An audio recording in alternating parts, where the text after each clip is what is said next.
Salam damai sejahtera untuk kita semua. Saya mau memberi penegasan kembali tentang apakah penyaliban Yesus adalah rencana Bapa atau rencana iblis. Saya sebelumnya mau memberi suatu cerita. Ada seorang ayah, ini adalah dari bangsawan, menyuruh anaknya untuk memberi makanan kepada orang-orang yang tidak mampu. Mereka ini adalah keluarga yang baik. Si anak ini menuruti perintah ayahnya untuk pergi ke tempat-tempat orang-orang yang tidak mampu itu untuk memberi bekal kepada mereka. Tapi di tengah-tengah tugas yang diemban sang anak, ternyata pribadi sang anak ada yang tidak menyukainya. Dari golongan orang-orang di sekitar, orang yang tidak mampu tersebut. Si anak sudah melakukan banyak kali perbuatan baik yang ditujukan untuk membantu mereka-mereka, bahkan dengan memberi nasihat supaya hidup mereka bisa berhasil.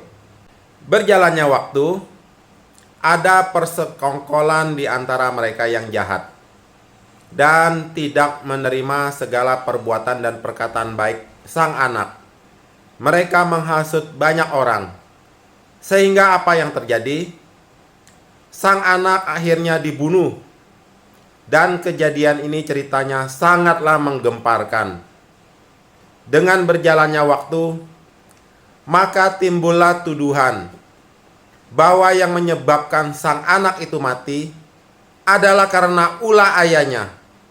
Dan banyak orang-orang pintar yang memprediksi dan mengambil keputusan bahwa sang ayah telah melakukan perbuatan yang baik tersebut dengan mengutus sang anak untuk pergi karena bermaksud membunuh dia. Tapi ada yang keberatan dengan pendapat tersebut, karena mereka berpendapat yang salah bukan ayahnya, tapi adalah para mereka yang telah merancangkan pembunuhan tersebut. Dan yang telah merencanakan dan melakukan pembunuhan tersebut adalah penjahat yang sesungguhnya, kata mereka, yang berseberangan dengan pendapat pertama tadi. Menurut Bapak, Ibu, Saudara-saudari, dan teman-teman semua, siapa yang bersalah dalam kasus ini?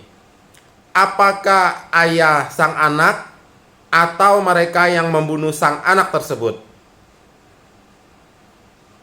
Coba kita renung. Menurut saya begitulah sama cerita tersebut dengan Bapa di sorga, dengan putra tunggalnya.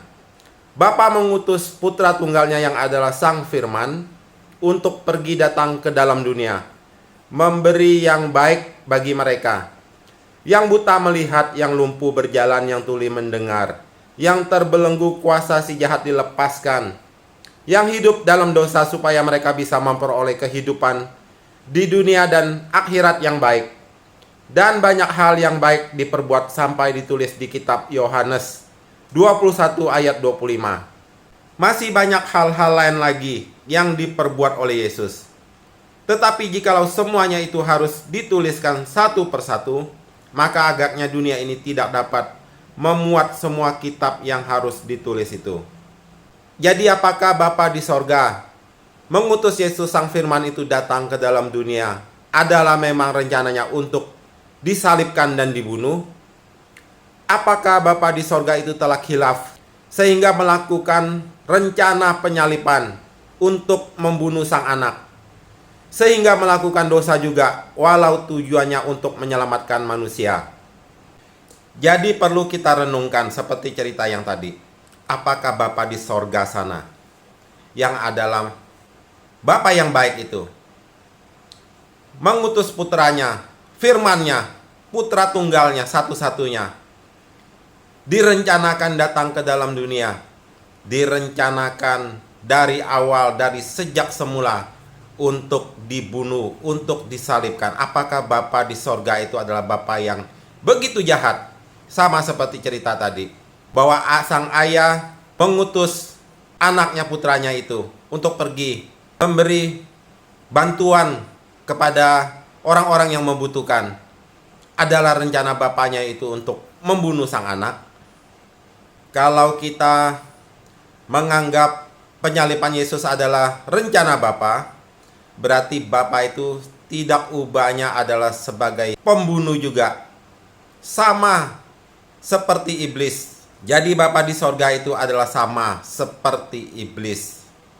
Karena memiliki niat yang jahat, merencanakan pembunuhan, penyalipan. Tetapi ingat, apa yang dikatakan Yesus tentang dirinya, tentang Bapanya, yang adalah berlawanan dengan orang-orang yang ingin menyalibkan dia. Kita baca di Yohanes 8 ayat 37 sampai 47. Aku tahu bahwa kamu adalah keturunan Abraham, tetapi kamu berusaha untuk membunuh aku, karena firmanku tidak beroleh tempat di dalam kamu. Tuduhannya kepada siapa? Perencanaan penyalipan itu bukan Bapa, tapi Tuhan sudah tunjukkan. Kamu berusaha untuk membunuh aku, karena firmanku tidak beroleh tempat di dalam kamu. Ya, jadi bukan rencana Bapa penyalipan Yesus itu. Ini adalah rencana mereka-mereka yang jahat yang ditunggangi oleh iblis. Karena apa? Karena waktu Yudas sebelum menjual Yesus, dia terlebih dahulu sudah dirasuki iblis. Apa yang kulihat pada Bapa, itulah yang kukatakan. Dan demikian juga kamu perbuat tentang apa yang kamu dengar dari bapamu. Ya, Yesus sudah memberi perbedaan antara bapaknya dia dengan bapaknya mereka yang melakukan keinginan untuk pembunuhan itu, penyalipan itu. Apa yang kulihat pada Bapa, itulah yang kukatakan. Ya, apa yang Yesus lihat pada Bapa, yang Yesus tahu, itulah yang dia katakan. Dan demikian juga kamu perbuat, ya nanti kamu akan perbuat tentang apa yang kamu dengar dari bapamu.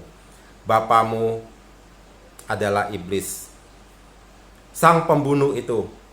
Ya, kalian sebelum penyalipan itu, Yesus sudah kasih tahu bahwa kamu akan mendengar bapamu, yaitu bapamu si iblis itu, yang ingin membunuh aku, kata Yesus kan. Bapamu adalah iblis itu, yang menginginkan penyalipan itu, rencana penyalipan itu. Bukan Bapa dia di sorga, bukan sang Bapa itu yang menginginkan penyalipan Yesus. Jawab mereka kepadanya, Bapa kami ialah Abraham. Mereka salah ngerti. Mereka pikir Yesus mengatakan bapaknya itu adalah bapak nenek moyangnya yang manusia itu. Jawab mereka kepadanya, Bapa kami ialah Abraham. Kata Yesus kepada mereka, jikalau sekiranya kamu anak-anak Abraham. Ingat ini perkataan Tuhan Yesus. Jikalau sekiranya kamu anak-anak Abraham, tentulah kamu mengerjakan pekerjaan yang dikerjakan oleh Abraham. Jadi Tuhan Yesus bilang apa? Bapakmu bukan Abraham itu yang dimaksud. Kalau bapakmu Abraham itu pasti kamu mengerjakan pekerjaan-pekerjaan Abraham seperti yang dikerjakan Abraham. Jadi yang dimaksud Yesus itu bukan bapak manusianya Abraham, tetapi yang kamu kerjakan ialah berusaha membunuh aku. Tuh kembali kan, Tuhan tegaskan, bukan itu loh, bukan bapak Abraham itu yang kamu turuti. Yang kamu turuti adalah bapak yang lain, bapak yang berusaha untuk membunuh aku itu. Ya, tetapi yang kamu kerjakan ialah berusaha membunuh aku. Aku seorang yang mengatakan kebenaran kepadamu, yaitu kebenaran yang kudengar dari Allah. Pekerjaan yang demikian tidak dikerjakan oleh Abraham. Kamu mengerjakan pekerjaan bapamu sendiri. Nah, jawab mereka, kami tidak dilahirkan dari zina. Bapa kami satu, yaitu Allah. Kata Yesus kepada mereka, nih ditegaskan lagi, jikalau Allah adalah bapamu, kamu akan mengasihi aku. Sebab aku keluar dan datang dari Bapa, dan aku datang bukan atas kehendakku sendiri, melainkan dialah yang mengutus aku. Saya ulangin ya biar kita jelas ayat ini. Kata Yesus kepada mereka, jikalau Allah adalah bapamu, kamu akan mengasihi aku. Karena Bapa itu adalah kasih, Bapa itu adalah baik. Tidak mungkin Bapa itu merencanakan Yesus untuk disalibkan. Penyalipan itu tidak mungkin adalah rencana Bapa. Ini ayatnya yang tegas, tidak bisa dipungkiri. Kata Yesus kepada mereka, jikalau Allah adalah bapamu, kamu akan mengasihi aku. Sebab aku keluar dan datang dari Bapa, dan aku datang bukan atas kehendakku sendiri, melainkan Dialah yang mengutus aku. Jelas ya? Apakah sebabnya kamu tidak mengerti bahasaku? Sebab kamu tidak dapat menangkap firmanku. Iblislah yang menjadi bapamu, dan kamu ingin melakukan keinginan-keinginan bapamu. Apa keinginan-keinginan bapanya? Seperti ayat-ayat sebelumnya itu, adalah untuk berusaha membunuh aku, kata Yesus. Kamu berusaha untuk membunuh aku karena kamu mendengarkan bapamu. Sudah dikasih tahu dengan jelas, bukan Bapa di sorga itu yang merencanakan pembunuhan Yesus, penyalipan Yesus. Apakah sebabnya kamu tidak mengerti bahasaku? Sebab kamu tidak dapat menangkap firmanku. Iblislah yang menjadi bapamu, dan kamu ingin melakukan keinginan-keinginan bapamu. Ia adalah pembunuh manusia sejak semula dan tidak hidup dalam kebenaran. Sebab di dalam dia tidak ada kebenaran. Apabila ia berkata dusta, ia berkata atas kehendaknya sendiri. Sebab ia adalah pendusta dan bapa segala dusta. Apa kurang jelas? Kamu ingin melakukan keinginan-keinginan bapamu. Apa keinginan bapamu? Yaitu iblis.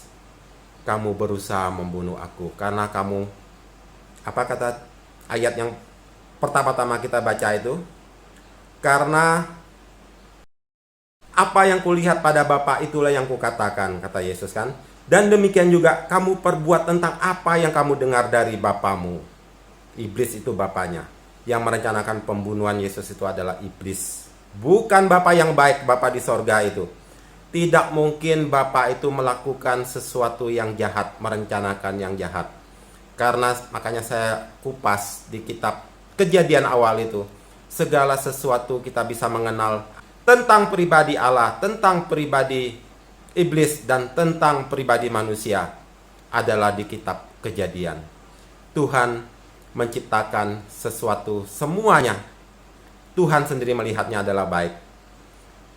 Jika Tuhan melihatnya baik, tentulah itu sesuatu yang baik, benar-benar baik.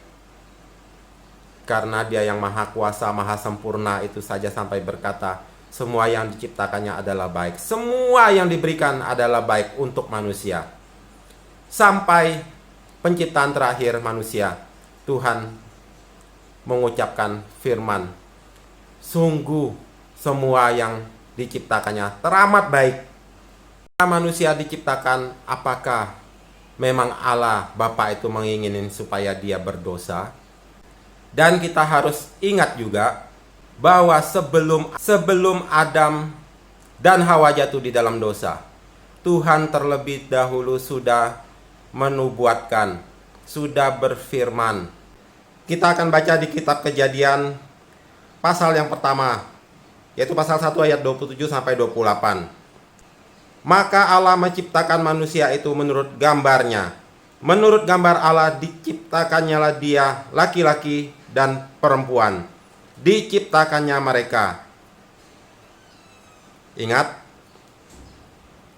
ini adalah waktu Allah menciptakan Adam dan Hawa. Sebelum Adam dan Hawa itu berdialog dengan si ular itu, sebelum mereka jatuh di dalam dosa. Di dalam kitab Kejadian 1 ayat 28, Allah memberkati mereka. Allah terlebih dahulu memberikan hal yang baik. Allah memberkati mereka sebelum yang ayat berikutnya. Allah memberkati mereka. Allah memberi yang baik kepada mereka terlebih dahulu.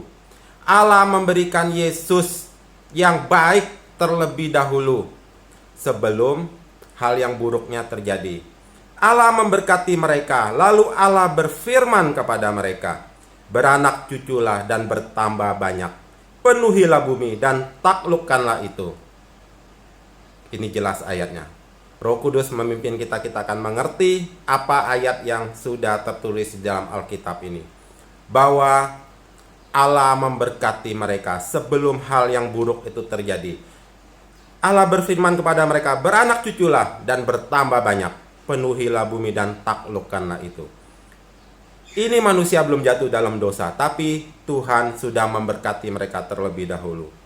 Tuhan sudah memberikan nubuatan kepada para nabi bahwa nanti Yesus akan diberikan hal yang baik. Tuhan sudah memberikan yang terbaik, yaitu putranya, Sang Firman, putra tunggalnya, bukan para nabi lagi. Beranak cuculah dan bertambah banyak, penuhilah bumi dan taklukkanlah itu. Bagaimana mereka bisa beranak cucu bertambah banyak? Bukankah setelah manusia itu jatuh dalam dosa, diusir dari Taman Eden, disitulah mereka baru beranak cucu? Jelas ya? Jadi Tuhan itu maha tahu apa yang terjadi ke depan. Bukan rencana Dia untuk supaya manusia itu berdosa, jatuh dalam dosa. Bukan rencana Dia memberikan Yesus datang ke dalam dunia, adalah rencananya untuk supaya Yesus itu direncanakan untuk disalib. Dan sebelum manusia itu jatuh dalam dosa, Tuhan sudah terlebih dahulu memberkati, beranak cuculah. Karena manusia diciptakan, apakah memang Allah Bapa itu menginginkan supaya dia berdosa? Karena sudah mengucapkan hal demikian terlebih dahulu, beranak cuculah. Begitupun dengan Yesus. Sebelum Yesus hadir sudah dinubuatkan kedatangannya lewat nubuatan-nubuatan apa yang akan terjadi tentang dirinya. Dengan demikian, apakah juga Yesus sama seperti Adam dan Hawa? Yang Adam dan Hawa dengan Tuhan berfirman beranak cuculah, bahwa Tuhan memang merencanakan penciptaan manusia itu adalah untuk supaya berdosa, supaya Adam dan Hawa berdosa. Apakah Yesus yang diberikan yang baik itu, Allah Bapa yang baik itu, adalah untuk rencananya disalibkan? Apakah Bapa itu merencanakan sesuatu yang jahat terhadap firman-Nya, Sang Firman, Sang Putra Tunggal itu?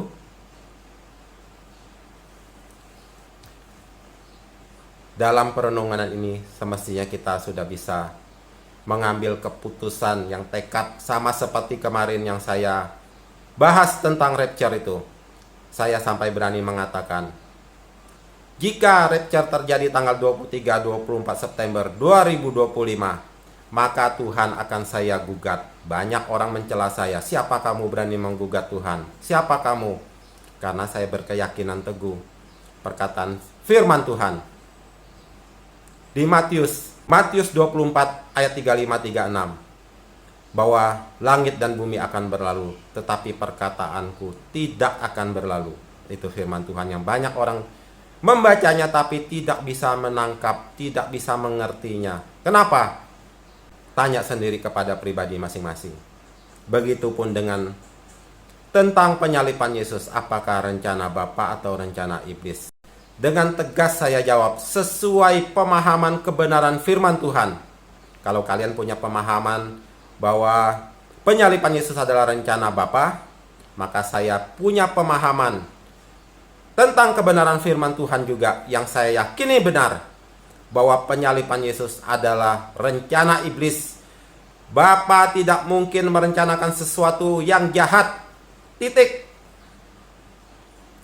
Tidak mungkin Bapa itu merencanakan sesuatu yang jahat. Tidak mungkin demi kebaikan manusia Bapa merencanakan penyaliban itu adalah rencana keinginan Dia. Tidak mungkin Bapa itu melibatkan banyak oknum-oknum toko-toko yang ikut terlibat di dalam penyaliban itu. Tidak mungkin Bapa itu mengingkari firman-Nya, mengingkari dirinya, mengingkari pribadinya yang baik itu, yang maha baik itu. Tidak mungkin. Jadi tegas saya berdiri sesuai dengan kebenaran firman Tuhan. Kita masing-masing boleh mengklaim pengertian kita tentang kebenaran firman Tuhan. Tapi saya berpegang teguh kepada pemahaman apa yang saya bisa mengerti tentang kebenaran firman Tuhan bukan dengan kekuatan saya, dengan kepintaran saya. Kita masing-masing boleh mengklaim, tapi itu bukanlah suatu kesombongan. Tapi saya berdiri teguh bahwa Bapa adalah Bapa yang baik. Kita sering menyanyikan lagu, kita sering berdoa mengucapkan Kau Bapa yang baik. Apakah Bapa yang baik itu merencanakan penyalipan Yesus? Pembunuhan terhadap pribadinya sendiri, sang anak, sang firman itu. Jika manusia bunuh diri saja, itu adalah perbuatan yang tidak baik, perbuatan yang berdosa sesuai firman Tuhan. Seperti Yudas, itu contohnya, dia bunuh diri. Itu perbuatan yang tidak baik, perbuatan yang berdosa. Yang mengutus dirinya untuk mati gantung diri, sama seperti Bapa mengutus Yesus untuk disalibkan. Tetapi kalau manusia itu seperti para martir-martir itu, martir-martir Tuhan, dibunuh, bukan bunuh diri tapi dibunuh karena kerajaan sorga, karena kebenaran kerajaan sorga, maka mereka berkenan kepada Tuhan. Korban diri mereka berkenan kepada Tuhan. Begitupun dengan Yesus. Penyalipan atas dirinya yang adalah rencana iblis untuk menghentikan Yesus di dalam dunia ini dengan segala pelayanannya. Tetapi Tuhan bisa memutarbalikkan sesuatu yang dirancang jahat oleh iblis itu menjadi suatu kemenangan, dan itu menjadi titik karya penyelamatan Allah akan dosa-dosa manusia, untuk menyelamatkan manusia yang mau percaya kepadanya. Karena Allah itu maha mengetahui, maha kuasa. Jika iblis punya banyak rencana, tetapi Allah memiliki rencana yang tidak terbatas, sehingga itu menjadikan suatu kemenangan yang dianggap iblis adalah kekalahan bagi Yesus, bagi rencana Bapa. Dia adalah korban sebagai penebus salah. Seluruhnya itulah genap, sampai orang yang menyalibkannya pun Tuhan tebus. Sebab Yesus berkata apa di atas kayu salib? Ya Bapa, ampunilah mereka, karena mereka tidak tahu apa yang mereka perbuat. Renungkan Bapak, Ibu, saudara-saudari, dan teman-teman semua, perkataan Yesus itu. Kalau penyalipan Yesus adalah rencana Bapa, berarti Bapa itu juga Bapa yang jahat. Karena selain Yesus, murid-muridnya pun ikut mati martir, kecuali Rasul Yohanes. Apakah Bapa juga merencanakan setelah penyalipan Yesus adalah juga pembunuhan terhadap para pengikutnya, murid-muridnya yang dipilih oleh Yesus itu? Kita harus bisa berpikir sampai ke sana. Ya. Jadi kalau menurut saya ada orang yang berpendapat dan berkeyakinan bahwa penyalipan Yesus adalah rencana Bapa, menurut saya itu adalah tuduhan yang sangat jahat. Yang menuduh Bapa yang baik itu melakukan suatu rancangan rencana. Yang mengutus Yesus ke dalam dunia adalah untuk disalibkan dan dibunuh. Itu adalah suatu pemahaman yang keliru, pemahaman yang sangat bertentangan dengan kebenaran firman Tuhan. Itu adalah tuduhan, itu adalah suatu fitnah yang jahat terhadap Bapa di sorga yang maha baik itu. Kalau bagi yang beranggapan seperti itu, yang memiliki pengertian, pemikiran, pemahaman, dan berkeyakinan bahwa penyalipan Yesus adalah rencana Bapa, menurut saya mesti minta ampun kepada Tuhan, karena telah melakukan tuduhan yang jahat, suatu fitnah kalau menurut saya, suatu fitnah yang jahat kepada Bapa di sorga. Dan semua kembali kepada pribadi masing-masing. Roh Kudus tetap memimpin kita kepada jalannya yang benar, dan supaya kita bisa mengerti akan kebenaran firman-Nya, dan supaya kita bisa hidup di dalamnya. Tuhan Yesus memberkati kita semua. Amin.